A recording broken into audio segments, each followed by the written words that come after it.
ओम सुंदरम शुभव्रतम सौभाग्यम सुवर्णम सुपदम कामदम जीव सुंदरम प्रदेदाम ओम मनसिद्र सिद्धोदो विंडाज गंधोदो मागरिस दीवानां धूपं प्रदेदाम मंगलम भगवान विष्णु मंगलम गरुड़ध्वजा मंगलम पुंडरीकाक्ष मंगलाय स्तनोहरि ओम मनसिद्र सिद्धोदो विंडाज गंधोदो मागरिस दीवानां धूपं प्रदेदाम मंगलम भगवान विष्णु मंगलम गरुड़ध्वजा मंगलम पुंडरीकाक्ष मंगलाय स्तनोहरि। तो हम लोग का कर्मा का डांस कुछ इस प्रकार से होता है। देखिए किस तरह से सभी अपनी लाइन पे खड़े हैं और डांस कर रहे हैं। एकदम बहुत ही अच्छा लगता है और इतना मज़ा आता है कि बता नहीं सकते। बहुत ही एंजॉय किए हैं इस बार कर्मा में, बहुत ज़्यादा। तो सब लोग अभी डांस कर रहे हैं, देखिए किस तरीके से एकदम सब।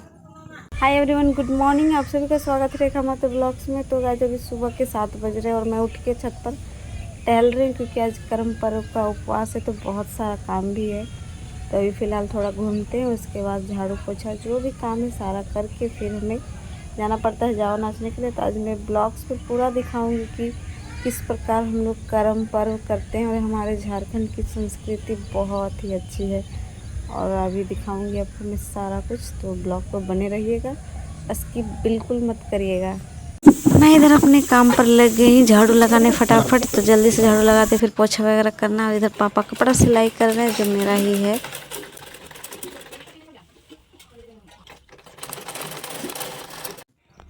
और ये रहा मेरा सुंदर सा जावा जो इस साल बहुत ही सुंदर हुआ है, बहुत अच्छा। और खिलाए उसे सुंदर सा बनाया उसे, और मैं पूरी तरह से तैयार हो गई और रात भी हो गई थी बहुत ज़्यादा। तो फटाफट रेडी हो गई। तो अब मैं जाऊंगी पूजा करने के लिए। तो चलिए देखते हैं क्या क्या मम्मी डेकोरेट कर दिए थाली में। तो ये रहा मेरा थाली जो मम्मी पेक्ची पत्ता से ढकी और इसमें सारा कुछ सजा के रखी है। सिंदूर, अर्पण, खीरा है, ये फूल है, धान का फूल, दिया, अगरबत्ती, सब कुछ है, धूप वगैरह। मैं तो पूरी तरह से तैयार हो गई जाने के लिए और मम्मी भी इधर पूरी तरह से तैयार होकर बैठी हुई है। तो अब चलना है बस थोड़ी देर में, तो जा रहे हैं। तो चलिए आप लोग। तो फाइनली हम अखरा में पहुंच गए हैं जहां हम लोग पूजा करने बैठते हैं सब लोग। तो देखिए किस तरह से सभी लोग बैठे हैं और अभी पूजा शुरू हो जाएगी कुछ ही देर में। ओम सुंदरम शुभव्रतम सौभाग्यम सुवर्णम सुपदम कामदम जीव सुंदरम प्रदेदाम ओम मनसिद्र सिद्धोदो विंडाज गंधोदो मागरिस दीवानां धूपं प्रदेदाम मंगलम भगवान विष्णु मंगलम गरुड़ध्वजा मंगलम पुंडरीकाक्ष मंगलाय स्तनोहरि ओम मनसिद्र सिद्धोदो विंडाज गंधोदो मागरिस दीवानां धूपं प्रदेदाम मंगलम भगवान विष्णु मंगलम गरुड़ध्वजा मंगलम पुंडरीकाक्ष मंगलाय स्तनोहरि। भगवान की जय, लक्ष्मी माता की जय, कर्म देवता की जय, धर्म देवता की जय। तो आज भादो महीने की शुक्ल पक्ष एकादशी तिथि है और भादो कर्मा एकादशी का वर्त कथा इस प्रकार से है कि एक द्विज शर्मा नाम के राक्षस, द्विज शर्मा नाम के राजा हुआ करते थे। द्विज शर्मा नाम के राजा थे और द्विज शर्मा राजा के 2 पुत्र था। एक पुत्र का नाम कर्म शर्मा था और एक पुत्र का नाम धर्म शर्मा था। धर्मा और कर्मा।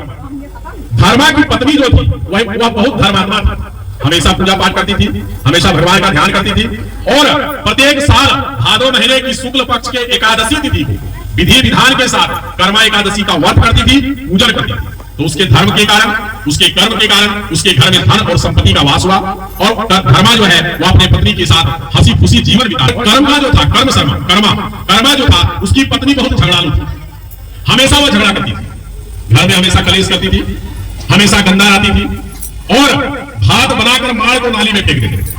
यहाँ भी जितने भी माताएं बहने हैं इस चीज को ध्यान रखिएगा कि भात भले हम खाते हैं लेकिन वह लक्ष्मी का रूप है। अन्न जो है वह लक्ष्मी का रूप होता है, उसको अगर पैर से लग जाता है तो लोग प्रणाम करते हैं। तो जब हम भात बनाते हैं तो मार को कभी भी नाली में नहीं बहाना चाहिए। कर्मा एकादशी का व्रत कथा में ये कहा गया है कि जो माताएं भात बनाकर मार को गंदा नाली में बहा देते हैं उसके घर से लक्ष्मी भाग जाती है। माड़ को गाय को पीने दीजिए, अगर आपके यहाँ गाय नहीं है तो उसको अच्छा जगह मेरे बाड़ी में जहाँ खेती हो रहा हो, ताड़ में, कहीं भी फेंक दीजिए, लेकिन गंदा नाली में जिसमें गंदा बह रहा है उस नाली में कभी नहीं फेंकना चाहिए। और कर्मा की पत्नी थी वह रोज भात बनाकर माड़ को नाली में फेंक दी। धीरे धीरे उसके कर्म के कारण उसके घर से धन और लक्ष्मी भाग गई और कर्मा जो है कंगाल हो गया, दरिद्र हो गया। जब वह दरिद्र हो गया तो अपने दुख से दुखी होकर कर्मा जो है एक दिन अपने घर को त्याग कर अपने घर से निकल जाता है अपने कर्म के तलाश में। चलते चलते वह अपने एक मित्र के यहाँ जाता है तो उसका खराब कर्म जो है उसके पीछे पीछे उस मित्र के यहाँ भी पहुंच जाता है। जब वह मित्र के यहाँ रात उठता है तो उस रात उस मित्र के यहाँ चोर घुसते हैं और उसके यहाँ भी चोरी हो जाता है। अब कर्मा उसके घर से भी चल देते हैं। चलते चलते जंगल में जा रहे हैं तो जंगल में जाते जाते कर्मा देखता है कि एक बहुत विशाल आम का पेड़ है और उस आम का पेड़ में बहुत सारा आम लगा हुआ है। सब आम पक गया लेकिन उसको खाने वाला कोई नहीं है, सब आम में कीड़ा लग गया। देखकर कर्मा आगे बढ़ गया। आगे जाने के बाद फिर वह देखता है कि एक गाय है, वो अपने बछड़ा के पीछे पीछे घूम रही है लेकिन उसका बछड़ा जो है उसका दूध नहीं पी रहा। उसको भी देखकर कर्मा आगे बढ़ जाते हैं और भूख और प्यास से थककर जमुना तट के किनारे वह सो जाता है। उस समय कर्म के देवता श्री विष्णु भगवान साधु का वेश धारण करके कर्मा के पास आते हैं और उससे पूछते हैं कि बताओ तुम्हारे साथ क्या हुआ। तब कर्मा बताता है कि हमारे घर से कर्म भाग गया है जिसके कारण हम निर्धन हो गए, हमारे घर से लक्ष्मी भाग गई है। तब भगवान विष्णु जो है कर्मा को बताते हैं कि तुम अपने घर जाओ, अपने पत्नी को समझाओ कि वह पूजा पाठ करेगी, भगवान का नाम लेगी, भगवान का भजन कीर्तन करेगी और प्रत्येक साल भादो महीने की शुक्ल पक्ष के एकादशी तिथि को विधि विधान के साथ कर्मा एकादशी का व्रत रखेगी और पूजन करेगी। तुम्हारे घर में भी लक्ष्मी का वास होगा, तुम भी धनवान हो जाओगे।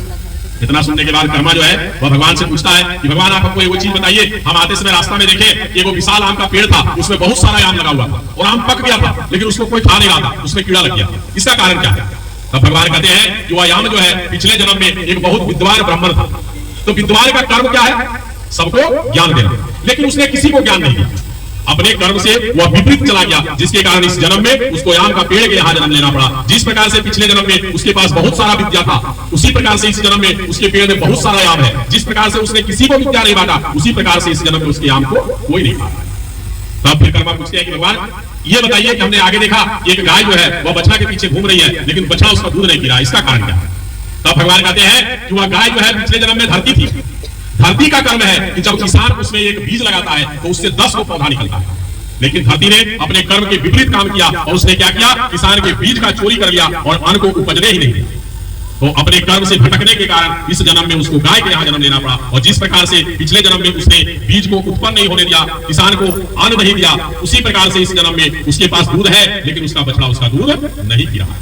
इतना सुनने के बाद कर्मा जो है वह वापस अपने घर आते हैं और अपने पत्नी को समझाते हैं। उसकी पत्नी समझने के बाद वह भी पूजा पाठ करने लगती है, धर्म कर्म करने लगती है और प्रत्येक भादो महीने की एकादशी तिथि को विधि विधान के साथ कर्मा एकादशी का व्रत करने लगती है, पूजन करने लगती है। धीरे धीरे उसके घर में भी धन, उसके घर में भी लक्ष्मी का वास होता है और वह दोनों भी धनवान हो जाते हैं और अंत काल में कर्मा और उसकी पत्नी वैकुंठ लोक को प्राप्त होते हैं। कर्मा एकादशी की व्रत कथा में श्री विष्णु भगवान ने कहा है कि जो भी माताएं बहनें भादो महीने की शुक्ल पक्ष की एकादशी तिथि को विधि विधान के साथ कर्मा एकादशी का व्रत करती है, पूजन करती है, उनके घर में धन और लक्ष्मी का वास होता है। उनके घर के बच्चों को बुद्धि और विद्या की प्राप्ति होती है, साथ ही साथ उनके भ्राता का, उनके भाई का लंबा आयु की प्राप्ति होती है। इसीलिए हर एक माताओं बहनों को कर्मा एकादशी का व्रत अवश्य करना चाहिए। बोले श्री विष्णु भगवान की जय, लक्ष्मी माता की जय, कर्म देवता की जय, धर्म देवता की जय।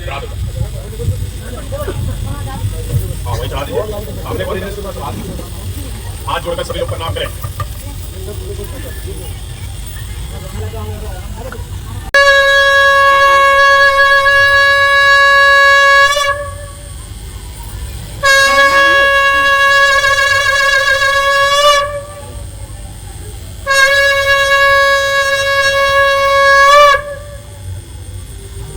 अब जो है तो प्रसाद अपना अपना डरिया में बांध दो और एक दूसरे से पूछो कट्टर कर्म कट्टर धर्म, तो जवाब देना है कि अपन कर्म और भाई के धर्म। ठीक है?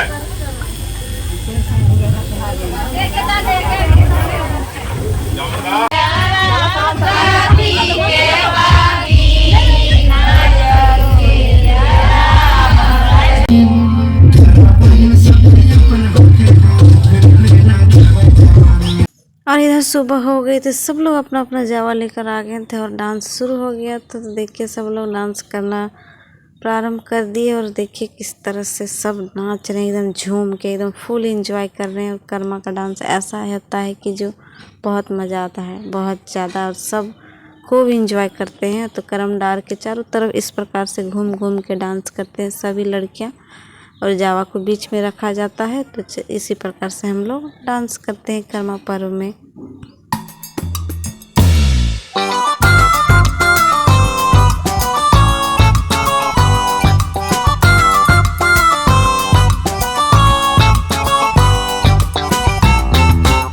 तो गाइस अब आया धमाकेदार डांस जिसमें फुल मस्ती सब ने किया और मैंने भी किया। बहुत इंजॉय किया इस डांस में। ये गाना ही ऐसा था कि बहुत मज़ा आ रहा था डांस करने में। तो सब एकदम चारों तरफ घूम घूम के उछल उछल के खूब डांस किए, बहुत मज़ा आया। तो गाइस देखिए किस तरीके से सब डांस कर रही है।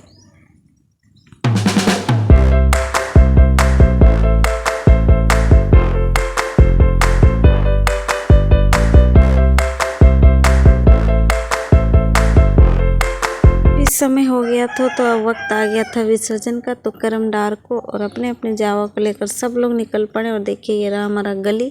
तो सारी लड़कियां देखिए जा रहे हैं तालाब की ओर। तो अभी तालाब जाना है तो सब चल पड़े हैं। तो इधर मेरे पीछे मेरे सारे फ्रेंड्स हैं और मैं इधर से थोड़ा एक दो चलचित्र ले रही थी। तो चलिए जल्दी से तालाब जाते हैं फिर विसर्जन करते हैं। तो फाइनली गाइज हम तालाब पहुंच गए और ये रहा हमारा छोटा सा तालाब।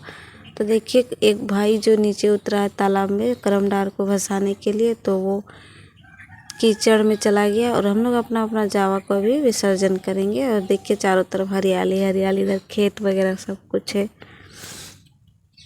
विसर्जन करके आने के बाद फिर से डांस शुरू हो गया। तो देखिए सब बैठ के झूम झूम के नाच रहे हैं एकदम फुल मस्ती में। इन लोग को भूख लगा है कि नहीं लगा है पता नहीं, सब डांस किए जा रहे हैं। तो चलिए आज का ब्लॉग यहीं तक, मिलते हैं नेक्स्ट ब्लॉग पर। आई होप कि ये ब्लॉग आपको पसंद आया हो।